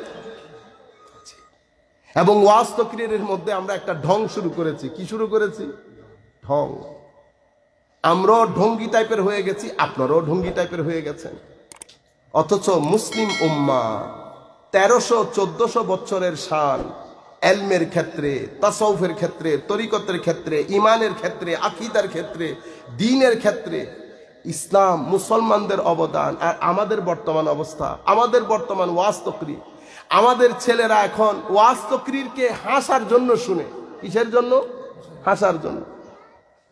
আজীব লাগে, আপনারা এত এত টাকা দিয়ে বলেন, আমাকে বলছে আমার ছেলেরা একটু হাসার জন্য দাওয়াত করেছি। ইন্না লিল্লাহি ওয়া ইন্না ইলাইহি রাজিউন। মিম্বরে রাসূল এবং এই হুরমতে মিম্বরে রাসূলকে আপনারা হাসি মজাকের পাত্র করে ফেললেন। ইভেন আমাদের মতো জাহেলরা এই জায়গায় বসতে অযোগ্য, আমাদের মতো জাহেলরা এই জায়গায় বসতে অযোগ্য, সেই জায়গায় আপনারা হাসি মজাকের পাত্র করে ফেললেন। শেষ পর্যন্ত এতটুকু এটা দেখার বাকি ছিল। ভাইরা আমার, না, আমরা এখানে শিখতে এসেছি, এখানে শিখতে এসেছি। হুজুরে করিম সাল্লাল্লাহু আলাইহি ওয়াসাল্লাম আপনাদেরকে বলছেন, আপনি এটাকে সত্য হিসেবে অনুধাবন করেন, সত্য হিসেবে গ্রহণ করেন, এবং আপনি আপনার জীবনে 1 সপ্তাহ 2 সপ্তাহের জন্য টেস্ট করে দেখেন। আমি আপনাকে বলছি, আপনি ক্ষতির সম্মুখীন হবেন না।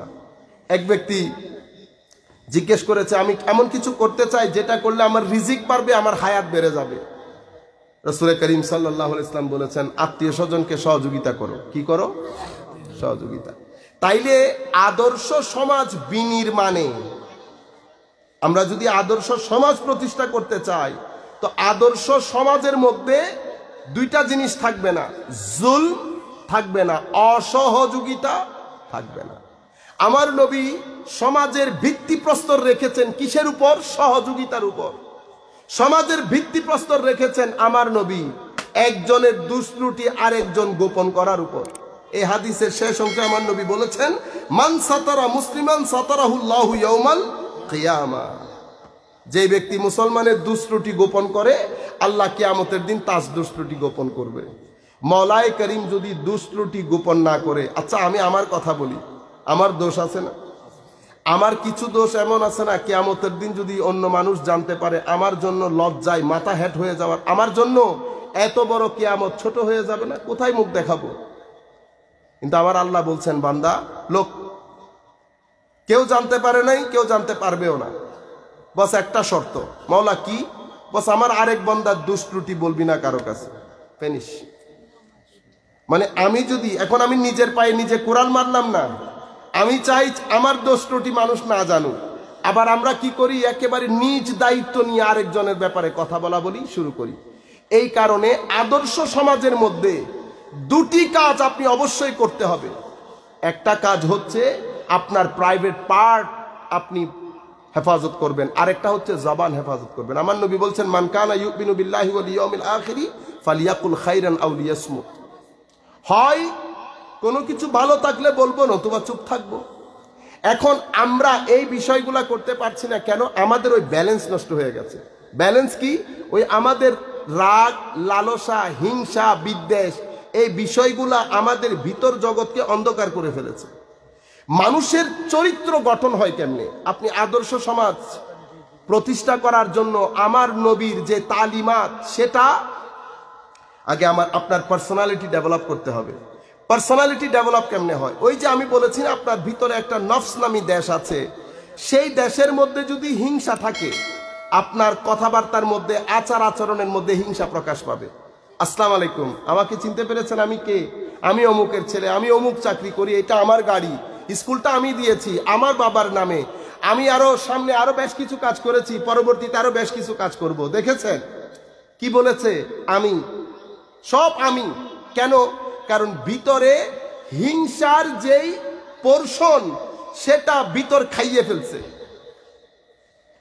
আচ্ছা, আবার কিছু মানুষ দেখবেন ভিতরে যদি বুখ কঞ্জুসি থাকে, হাত কি হয়ে যায়? অনেক আছে কিন্তু দিতে চায় না।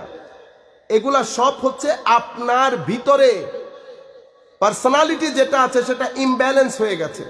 যদি ব্যালেন্স থাকতো তাহলে এই ঘটনা ঘটতো না। আপনার ভিতরে যখন অহংকার থাকবে, অর্থাৎ নফসের পোরশনের মধ্যে যখন অহংকার বেশি থাকবে, তখন আপনার ব্যবহারে, কথাবার্তায় সেটা প্রকাশ পাবে। এখন আল্লাহ রাব্বুল আলামিন আমার ভিতরে আপনি দেখেন অহংকার, হিংসা, বিদ্বেষ সব কিছু দিয়েছেন। এটা মানুষের বৈশিষ্ট্য, এটা থেকে আপনি মুক্ত হতে পারবেন না। তাইলে আমি করতে হবে কি? আমাকে ব্যালেন্স রক্ষা করতে হবে, আমাকে ব্যালেন্স রক্ষা করতে হবে। ব্যালেন্স কি দিয়ে রক্ষা করব? তখন আমার আল্লাহ রাসূল করিম সাল্লাল্লাহু আলাইহি ইসলামের মাধ্যমে আমাদেরকে শিখিয়েছেন, ব্যালেন্স রক্ষা করতে হলে প্রথম জিনিস আকীদা। প্রথম জিনিস কি? আকীদা। আকীদার ক্ষেত্রে আমরা এই 7 স্তম্ভ তো বিশ্বাস করব, সাথে রাসূল করিম সাল্লাল্লাহু আলাইহি ওয়াসাল্লামের প্রতি অতি মহব্বত যতটুকুন আপনি করতে পারেন, যতটুকুন আপনি যেতে পারেন, রাসূল পাকের প্রতি মহব্বত, আলে বাইতে রাসূল সাল্লাল্লাহু আলাইহি ওয়াসাল্লামের প্রতি মহব্বত, সাহাবায়ে কেরামের প্রতি মহব্বত, আউলিয়ায়ে কেরামের নিসবত, এগুলা সব আপনার ঈমানিয়াত, আকীদার মধ্যে আসে। কেন? আপনি বলতে পারেন যে আউলিয়ায়ে কেরাম কোত্থেকে বের হয়ে গেল? আবার মনে রাখবেন, আপনি রাসূল পাকের প্রতি মহব্বত রাখলেন, আহলে বাইত রাসূলের প্রতি মহব্বত রাখলেন, সাহাবায়ে কেরামের প্রতি মহব্বত রাখলেন, আল্লাহর ওলিদের সাথে বিদ্বেষ পোষণ করলেন। আমার আল্লাহ বলছেন, যে ব্যক্তি আমার ওলির সাথে বিদ্বেষ রাখে, আমি তার বিরুদ্ধে যুদ্ধ করি, আমি তার বিরুদ্ধে যুদ্ধ করি। তো এখন ঈমান হুমকির সম্মুখীন হয়ে গেল না? আমার আল্লাহ যদি যুদ্ধের ঘোষণা দেয়, বাঁচার কোনো উপায় আছে? কোনো উপায় নাই। সম্মানিত উপস্থিতি, তাহলে এই 4টা জিনিস আকীদা। আকীদার পরে যে জিনিসটা আসে সেটা হচ্ছে আমল। আমল, আমলের মধ্যে সবচেয়ে উপরে সালাত। এখন আমার ভিতরে ব্যালেন্সটা মেইনটেইন হবে সালাত দিয়ে, কিন্তু সালাতের মধ্যে, সালাতের ক্ষেত্রে, নামাজের ক্ষেত্রে কিছু জিনিস বড় গুরুত্বপূর্ণ। সেটা কি? সেটা হচ্ছে আমি নামাজ পড়ব ফজর থেকে জোহর, জোহর থেকে আসর, আসর থেকে মাগরিব, মাগরিব থেকে এশা। আমি যে নামাজ পড়ছি, আমি নিজেকে নিজে মনিটর করতে হবে। কি করতে হবে? মনিটর, মুরাকাবা করতে হবে। মুরাকাবা, আমি ওয়াচ করতে হবে আমি কোন কোন জায়গায় গুনাহগুলা করছি। ফজর থেকে জোহর পর্যন্ত আমি কারো কাছে যেতে হচ্ছে না তো। আমি যখন বিছানায় যাইব, আমি গনে গনে বলতে পারবো কয়টা গালি দিয়েছি, কাকে কাকে গালি দিয়েছি, কাকে কাকে ঠকিয়েছি। এই বিষয়গুলো চার্ট করে আমি আল্লাহর দরবারে কি করতে হবে? তাওবা করতে হবে। কি করতে হবে? তাওবা। কারণ সালাত, নামাজ এগুলার প্রোটিন। আপনি সালাত হচ্ছে রুহানি গাজা, ঠিক না? এক ব্যক্তি ডাক্তারের কাছে গেছে, ডাক্তার সাহেব অনেক দুর্বল হয়ে গেছে, শক্তির ওষুধ দেন। শক্তির ওষুধ দিতে হবে না আপনাকে, আপনি খাউন দাউন করেন। না, খাউন দাউনে কোনো সমস্যা নেই, আপনার সমস্যা আছে। কি সমস্যা? আপনি আমাকে খাউন দাউনের লিস্ট দেন। তো লিস্ট দেওয়ার পরে ডাক্তার সাহেব বলেছেন যে চাচা আপনি খান, আপনার খাদ্য ঠিক আছে, কিন্তু আপনার এখানে শরীরের জন্য প্রোটিন দরকার। কি দরকার? প্রোটিন, ক্যালোরি দরকার, ভিটামিন দরকার। আপনার যে খাদ্যের লিস্ট দিয়েছেন সেই খাদ্যের লিস্টের মধ্যে ক্যালোরিও নাই, প্রোটিনও নাই। আপনি শুধু ভিটামিন দিয়ে চলতে পারবেন না। তো নামাজ, রোজা, হজ, যাকাত এগুলা তো আমার গেজা, রুহানি গেজা, আমার খাদ্য। তো খাদ্যের মধ্যে প্রোটিন লাগবে না? তো প্রোটিন কি? সালাতের প্রোটিন হচ্ছে ইস্তেগফার, আল্লাহর দরবারে তওবা করা। কি করা? তওবা করা। নামাজ রুহানি খাদ্য, সেই খাদ্যের মধ্যে যদি আপনি ক্যালোরি, প্রোটিন, ভিটামিন এগুলো বাড়াতে চান তো তওবা এবং ইস্তেগফার বাড়িয়ে দিতে হবে। তওবা এবং ইস্তেগফার কার কাছ থেকে শিখেছি? আমার নবীর কাছ থেকে শিখেছি। হাদিসে পাক না, রাসূল করিম সাল্লাল্লাহু আলাইহি ওয়াসাল্লাম 80 বার, 100 বার, 125 বার ডেইলি আল্লাহর দরবারে তওবা করতেন। ডেইলি আল্লাহর দরবারে তওবা করতেন। কেন করতেন? গুনার কারণে? কি মনে হয়? গুনার কারণে? ইন্না লিল্লাহি ওয়া ইন্না ইলাইহি রাজিউন।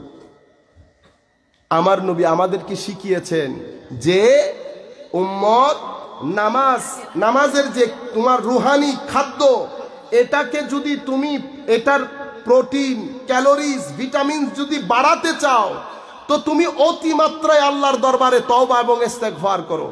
তওবা এবং ইস্তেগফার কি? তওবা এবং ইস্তেগফার করার আগে আমি নিজেকে নিজে মনিটর করতে হবে, কয়টা গুনাহ আমি করেছি মাওলা তোমার দরবারে। কারণ আমার গুনার হিসাব পৃথিবীর মানুষ জানার আগে আমি তো জানি আমি কি করেছি।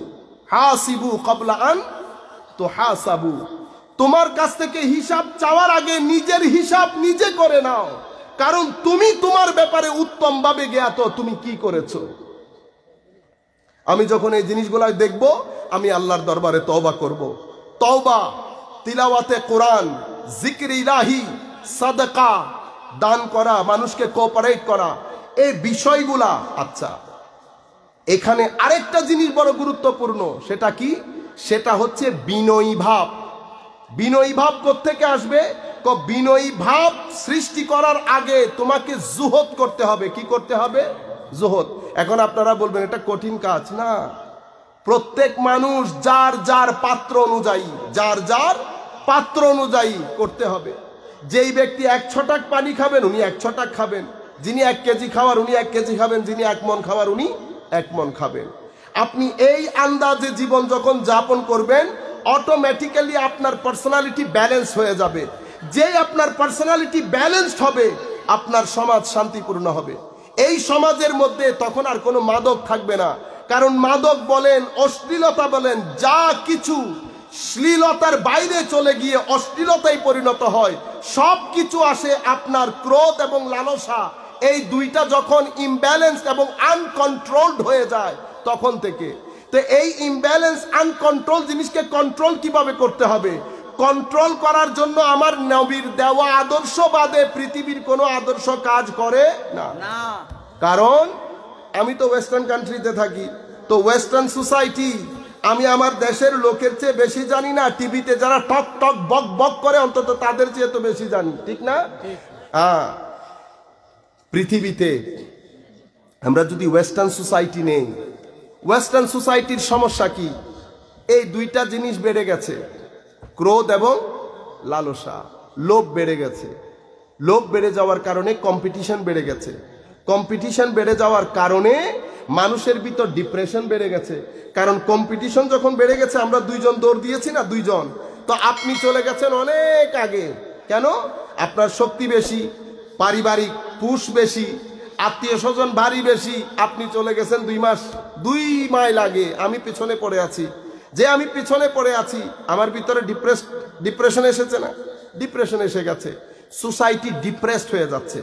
এখন আপনি কোনো রকম শান্তি খুঁজে পাচ্ছেন না, আপনার সমাজের মধ্যে মা বোনরা নিরাপদ না, রেপ বেড়ে যাচ্ছে। এই যাবতীয় জিনিসের পেছনে মূল হচ্ছে আপনি কোনো একটা জায়গায় ব্যালেন্স হারিয়ে ফেলেছেন। ব্যালেন্সটা কি? ব্যালেন্সটা হচ্ছে আপনার পার্সোনালিটির ব্যালেন্স। আল্লাহ রাব্বুল আলামিন আপনার ভিতরে আল্লাহর একটা নূর দিয়েছেন, সেই নূরগুলার উপরে আপনি ব্ল্যাক কালো লেয়ার লাগিয়ে দিয়েছেন। কিসের লেয়ার?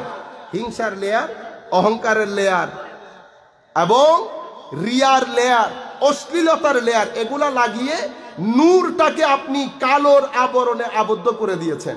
যে কালোর আবরণ পড়ে গেছে এটাকে নুকতাতুস সৌদা বলে হাদিসে পাকের ভাষায়।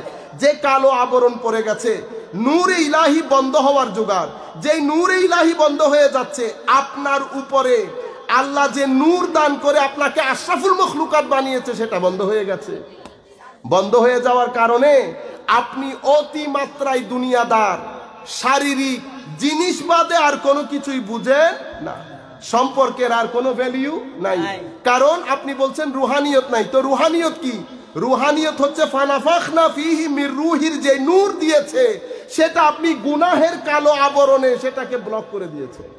সেটাকে জালিকার রান, কোরআনে পাকের মধ্যে এটাকে কি বলেছে? রান। রান মানি মরিচিকা ধরে যাওয়া। আপনি উপরে একটা কালো আবরণ বিছিয়ে দিয়েছেন। সালাতুন ইয়া রাসূলুল্লাহ আলাইকুম সালামুন ইয়া হাবিবাল্লাহ আলাইকুম।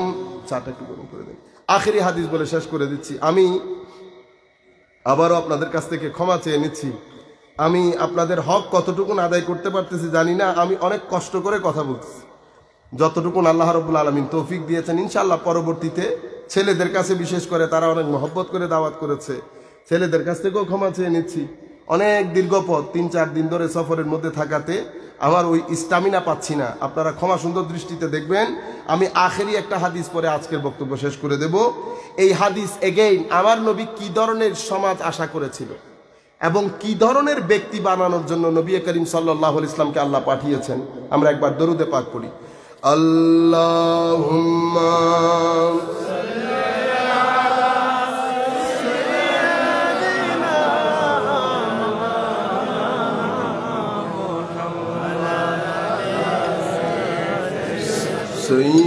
সাইয়্যিদিনা মাওলানা মুহাম্মদ। এই হাদিস হযরত আবু হুরায়রা রাদিয়াল্লাহু তাআলা আনহু থেকে বর্ণিত। আমার নবী কি বলছেন? লা তাহাসাদু। দেখছেন, পার্সোনালিটিকে ব্যালেন্স করার জন্য কি বলেছে? তোমরা একজন আরেকজনকে হিংসা করিও না। কি বলেছেন? একজন আরেকজনের সাথে হিংসা করিও না। ওয়ালা তানাজাসু এবং ওয়ালা তাবাগাদু। একজন আরেকজনকে ধোঁকা দিও না। কি দিও না? একজন আরেকজনের সাথে অহংকার দেখাইও না। একজন আরেকজনের ব্যাপারে অন্তরে অহংকার রাখিও না। ওয়ালা তাদাবারু। একজন আরেকজনের সাথে কথাবার্তা ছেড়ে দিয়ে, একজন আরেকজনকে দেখলে আমরা দেখি না মাথা চেহারা ঘুরাই ফেলি, চোখে চোখ পড়ে গেলে আবার যে কথা বলতে হবে পিছন দিয়ে দেই। আমার নবী বলছে এই কাজ করিও না। ওয়ালা ইয়াবি বা'দুকুম আলা বাইই বা'দ। একজন একটা জিনিস কিনতে গেছে, আপনি পয়সা একটু বেশি, আপনি একটু বেশি অফার করে আপনি কিনে নিয়ে চলে গেলেন। জায়গার ক্ষেত্রে অনেক সময় হয় না, 20-50 হাজার টাকা দিয়ে কিনে আপনি নিয়ে গেলেন। এটা আমার নবীর সমাজের মধ্যে আমার নবী নিষেধ করে দিয়েছেন মুসলমানের জন্য। ওয়ালা ইয়াবি বা'দুকুম আলা বাইই বা'দ ওয়া কুনু ইবাদাল্লাহি ইখওয়ানা। আল্লাহর বান্দা এবং ভাই হিসেবে তোমরা পৃথিবীতে থাকবে। আল মুসলিম আখুল মুসলিম। এগেইন ওই হাদিস, লা ইয়াজলিমুহু ওয়ালা ইয়াখযুলুহু। অত্যাচারও করবে না এবং অপমান, বিধ্বস্ত করা, তিরস্কার করা, বিদ্রুপ করা এই কাজগুলা করবে না। আত-তাকওয়া হাহুনা। আমার নবী বলেছেন তাকওয়া এখানে থাকে। ওয়া ইউশিরু ইলা সাদরিহি সালাসা মাররাত বিহাসবি ইমরিইম মিনাশ শাররি আন ইয়াহকিরা আখাহুল মুসলিম। আমার নবী বলছেন যে তোমার জন্য গুনার কাজ এতটুকুনি যথেষ্ট, তুমি আরেক মুসলমান ভাইকে দেখে, আমরা উপহাসের হাসি হাসি না, উপহাস করি একজনকে আরেকজন। আচ্ছা, এখানে আরেকটা কথা বলে ফেলি, একজন আরেকজনের সাথে মস্কারি করি। কি করি? মস্কারি। আপনারা জানেন মস্কারির মাধ্যমে আমাদের কত মানুষ নিজেদের আমলগুলা নষ্ট করে ফেলে। মস্কারি করে নাম দিয়ে আমরা আরেকজনের চরিত্র হনন করি। একবার দুইবার করতে করতে যখন সেই ব্যক্তি একটু রিয়াক্ট করে, তখন আমরা কি বলি না, আমি তো মস্কারি করেছি। কি করেছি? মস্কারি। মনে রাখবেন, যেই মস্কারির মাধ্যমে আপনি যার সাথে মস্কারি করছেন সেই যদি রেগে যায়, তাইলে মনে করবেন এটা আপনার মস্কারি না, আপনি তার কলজা নিয়ে টানাটানি করেছেন। কি নিয়ে টানাটানি করেছেন? কলজা নিয়ে। এই কাজটা যেহেতু আপনি আরেকজনের মন এবং চরিত্র হনন করছেন, এটা হারাম কাজ, এটা করা নিষেধ। এটার মাধ্যমে আমাদের আমলগুলো তো এমনিতেই নষ্ট হয়ে যায়, আমাদের আমলগুলা এমনিতেই নষ্ট হয়ে যায়। গোলা ভরা ধান রেখেছেন না, ধান গোলা ভরা ধান না, বড় বড় 10-12টা যদি ইঁদুর ঢুকে গোলার মধ্যে, 6 মাস যদি আপনি গোলার ভিতরে না ঢুকেন, গোলার ধান থাকবে? ইমাম জালালউদ্দিন রুমি রহমতুল্লাহ আলাই বলছেন যে মানুষ এই বড় বড় ইঁদুরগুলা তোমার পুরা মাস বছরের ইবাদত রিয়াজত গুলা খেয়ে চলে যাচ্ছে, তোমার কোনো খবরও নাই। সেই কারণে নামাজ রোজার মাধ্যমে তোমার তাকওয়া পরহেজগারি অর্জিত হয় না। কেন? কারণ তুমি ফজর থেকে জোহর পর্যন্ত ফজরের নামাজ পড়ে 1 বস্তা সওয়াব অর্জন করেছো, জোহর পর্যন্ত মুখ চোখ কান দিয়ে এত গুনাহ তুমি গ্রহণ করেছো। ওই ইঁদুর যেমন বস্তা কেটে ফেলে, তোমার এই হাসদের ইঁদুর তোমার তাকওয়ার বস্তা কেটে ফেলেছে। বুঝতে পেরেছেন এখন কেন বরকত পাই না আমরা? অথচ 1 ওয়াক্তের নামাজ কোনো ব্যক্তি যদি ভালো করে পড়ে, তাকওয়ার বস্তার মধ্যে পুরা 10 বস্তা তাকওয়া অর্জিত হয়। কি জিনিস আল্লাহ দান করেছেন! কিন্তু সেই এত তাকওয়া পরহেজগারি ইবাদত রিয়াজত খুলুসিয়ত সবকিছু নিমিষে ধ্বংস হয়ে যায়। কারণ আমরা গণহারে মুখ চালাতে থাকি, হাত চালাতে থাকি, চোখ চালাতে থাকি, কান চালাতে থাকি। ফজর থেকে জোহর পর্যন্ত মানে প্লাস মাইনাস হতে হতে ভিতরে আর কোনো কিছুই থাকে না। আখেরি হাদিস বলে শেষ করে দিচ্ছি। আমার নবী জিজ্ঞেস করেছেন, আতাদরুনা মানিল মুফলিস? মুসলিম শরীফের বর্ণনা। তোমরা জানো মুফলিস কাকে বলে? মুফলিস আমাদের এখানে মুফলিস মানে হচ্ছে আরবিতে মুফলিস মানে গরিব মানুষ। যার কাছে ফুলুস নাই তাকে মুফলিস বলে। যার কাছে ফুলুস নাই তাকে কি বলে? মুফলিস। মানে যার কাছে টাকা পয়সা নাই তারে মুফলিস বলে। আমার নবী জিজ্ঞেস করেছেন, আতাদরুনা মানিল মুফলিস?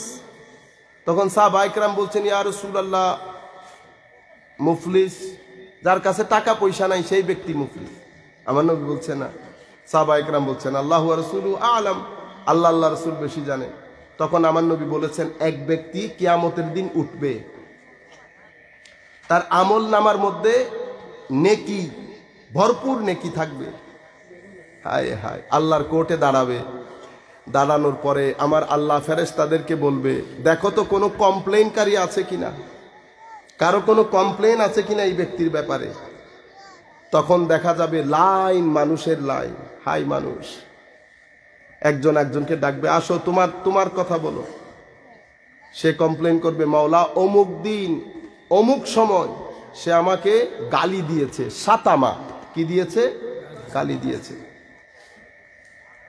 তখন আমার আল্লাহ ফেরেশতাদেরকে বলবেন, এই ব্যক্তির সওয়াব থেকে কিছু সওয়াব ওই কমপ্লেনকারীকে দিয়ে দাও। সওয়াব দিয়ে দিয়েছে। আর আছে? কই আল্লাহ আরো আছে। তোমার কমপ্লেন, মাওলা একদিন সে আমাকে একটা থাপ্পড় দিয়েছে। এরকম করতে করতে কেউ বলবে গালি দিয়েছে, কেউ বলবে থাপ্পড় দিয়েছে। কমপ্লেন করতে করতে আমার আল্লাহ বলবেন, সওয়াব দিয়ে দাও, সওয়াব দিয়ে দাও, সওয়াব দিয়ে দাও। সওয়াব দিতে দিতে গাঁটটিতে আর সওয়াব নাই। এটাও খালি, এটাও খালি, কিন্তু কমপ্লেনকারী রয়ে গেছে। এখন কি করবে? মাওলা সওয়াব তো নাই। আমার আল্লাহ বলবেন, যিনি কমপ্লেন করছেন তার গুনাহ আছে? জি আল্লাহ, গুনাহ আছে। তো তার গুনাহ থেকে কিছু গুনাহ তাকে দিয়ে দাও। তখন তার গুনার গাঁটটিটা প্যাকেট ভরে যাবে, ফায়ুলকা ফিন্নার, ওই ব্যক্তিকে জাহান্নামে নিক্ষেপ করা হবে। আল্লাহ রাব্বুল আলামিন আমাকে আপনাকে কুল কায়নাতের মুসলমানকে আল্লাহ এই আযাব থেকে রক্ষা করুন। শান্তিময় সুন্দর সমাজ বিনির্মাণের জন্য এটাকে হেফাজত করতে হয়, এটাকে হেফাজত করতে হয়। কারণ এটা আর এটা এগুলা হেফাজত না হলে শান্তি প্রতিষ্ঠা হয় না। কারণ নিজের মধ্যে যদি শান্তি না আসে, সমাজের মধ্যে শান্তি কোত্থেকে আসবে? এই কারণে আমার আল্লাহ বলছেন ওয়াকাযালিকা জাআলনাকুম উম্মাতান ওয়াসাতা, আমি তোমাদেরকে মডারেট করেছি, ব্যালেন্স করেছি। তোমাদের পুরা পার্সোনালিটির মধ্যে আমি একটা ব্যালেন্স তৈরি করেছি। লিতাকুনু শুহাদা আলান নাস, যেহেতু ব্যালেন্স করেছি, উত্তম করেছি, যাতে তোমরা মানুষজনের জন্য সাক্ষী হিসেবে তোমরা নিজেদেরকে তৈরি করতে পারো। সাক্ষীর জন্য পার্সোনালিটি লাগে, সত্যবাদী হইতে হয়। সাক্ষী দেওয়ার জন্য নিজেদের মধ্যে খুদদারি থাকতে হয়, আমানতদারি থাকতে হয়, তাকওয়া পরহেজগারি থাকতে হয়। আপনারা তাকওয়া পরহেজগারি ভালো চরিত্র না হলে সালিশের মধ্যে ডাকেন না, আর আল্লাহর কোর্টের মধ্যে আপনাকে সাক্ষী দিতে ডাকবেন। Thanks for watching. Like and comment. Subscribe GP SD Media.